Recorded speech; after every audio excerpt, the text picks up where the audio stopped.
Does this sound familiar?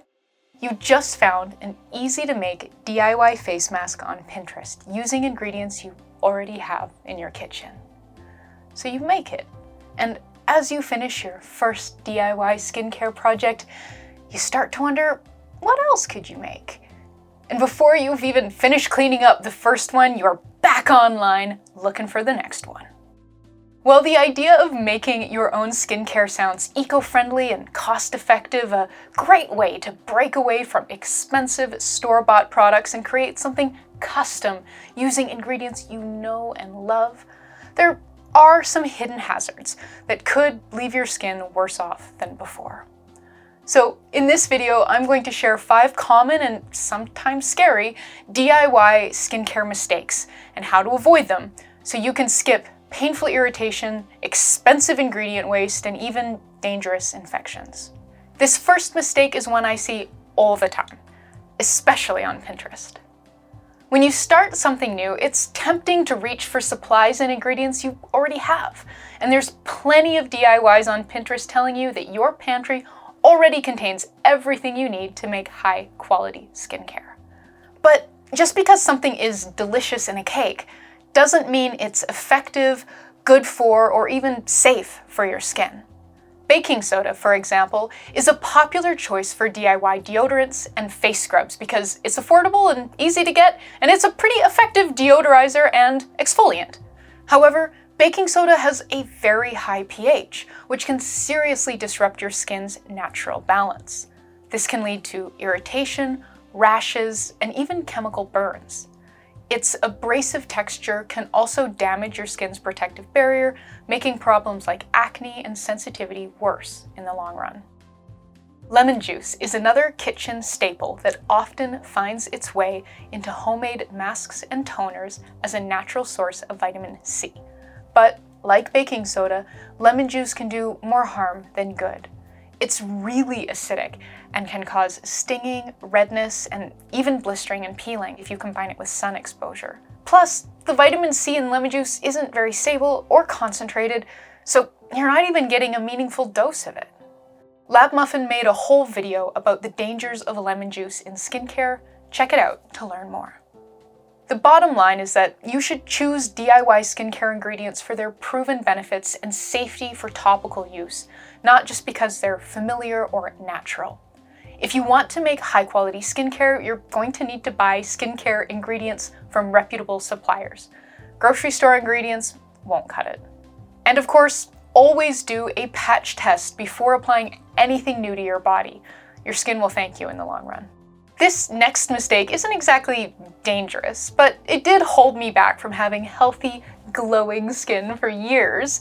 And chances are a desire for glowing skin is a big part of why you want to make your own skincare. I got my start with lots of body butters and oil serums, purchasing tons of different carrier oils that all sounded downright miraculous, and using them in everything I made.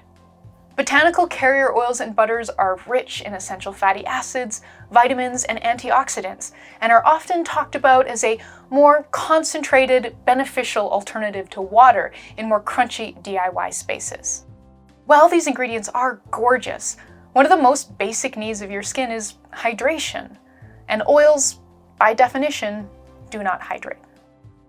Think about it this way. When you're parched, you don't reach for a glass of oil to quench your thirst, right?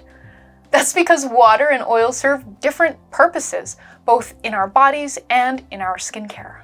In skincare, hydration, aka water, is essential for promoting a strong skin barrier, which is key to healthy, glowing skin. So, while you don't have to include water in the products you make, it's important to ensure that your skincare routine includes some form of hydration. This could be a store-bought hydrating toner, essence, or serum that you layer underneath your DIY oil-based products, or simply splashing your face with water first. Water in your skincare routine is especially important if you live in a dry climate or spend a lot of time in air-conditioned or heated environments that can sap moisture from your skin. If you live somewhere super humid, you might be able to get away without adding any more. By relying solely on anhydrous or water-free homemade products, you may be missing out on the crucial hydration that your skin craves, which can lead to dryness, flakiness, and even premature aging over time.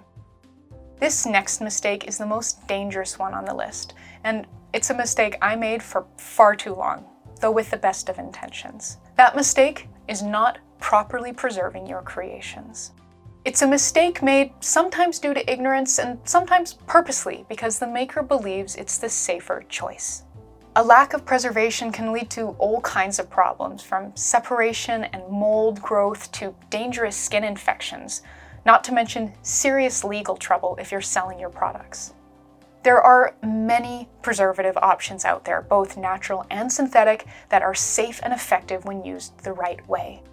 The key is to choose one that's suitable for your specific formulation and to use it properly, which, to be fair, is often easier said than done. Each preservative has its own set of requirements. This can include everything from pH to temperature to solubility. To avoid your natural cream going the wrong kind of green, make sure you research the preservative you want to use so you understand its specific requirements and then follow them. If that sounds a bit daunting and you'd like some extra guidance, I recommend signing up for Formula Botanica's completely free Formulation Masterclass. They'll be teaching you how to make a beautiful face cream with gorgeous botanical ingredients and a natural preservative. I have 2 formulation diplomas from Formula Botanica and learned a lot in my studies with them. I've linked the sign-up page in the description box below, so make sure you check it out. Our 4th mistake is such a tempting one, especially once you start learning about and purchasing all kinds of gorgeous skincare ingredients. You can see it in a lot of the older formulations on my website. And in fact, I see this in quite a few commercial products too, so it's not only a newbie thing. It can lead to everything from ineffective but still very expensive to make skincare to serious irritation that can trigger acne, redness, and even rashes and allergic reactions. I call it the kitchen sink skincare edition problem. Let's say you're formulating a serum. You want it to be the bestest serum in the world that will solve all of your skincare woes. You love argan oil, so you've got to include that. But you also recently got some hemp seed oil and some jojoba oil, so you should include those too. And you read last week that evening primrose oil is amazing for acne, so let's add some of that. You've also had great experiences with shea butter, so let's squeeze some of that in.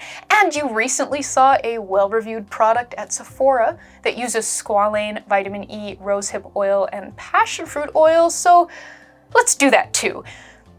And you just bought some watermelon oil and it sounds too gorgeous not to include, so in that goes as well. Before you know it, you've created a product with a dozen or more different ingredients. You've thrown in everything, though probably not a literal kitchen sink. Not only is this DIY expensive to make, but if it works or doesn't, you won't really know why. Maybe it's the squalane. Or is it the combination of argan oil and vitamin E? Perhaps the evening primrose oil would be really helping your skin, but you're reacting negatively to the rosehip oil, so you can't tell. You wouldn't set out to make a really delicious meal by mixing together all your favorite foods. And you shouldn't leap into formulating with DIYs that have ingredient lists as long as your arm. My advice? Start simple. Get to know your new ingredients with straightforward DIYs where they can shine. That way, you'll have a better sense of how your skin reacts to each one and how much you need to get the best results. You can always create more complex formulations as you gain experience, but taking a minimalist approach at first will save you money and help you create products that are effective without being overwhelming. All right, it's time for our last mistake. This one is a dangerous extension of the kitchen sink problem combined with problem number 1. It's unsafe essential oil usage. Using essential oils safely is a lot more complex than many people think, so click here to watch an entire video I made about common essential oil mistakes and how to avoid them. Mistake number 4 in particular led to lifelong sensitivities for me, so please let me spare you that pain. And that's the list. Did you make any of these mistakes? Do you have any to add? Comment below and let me know.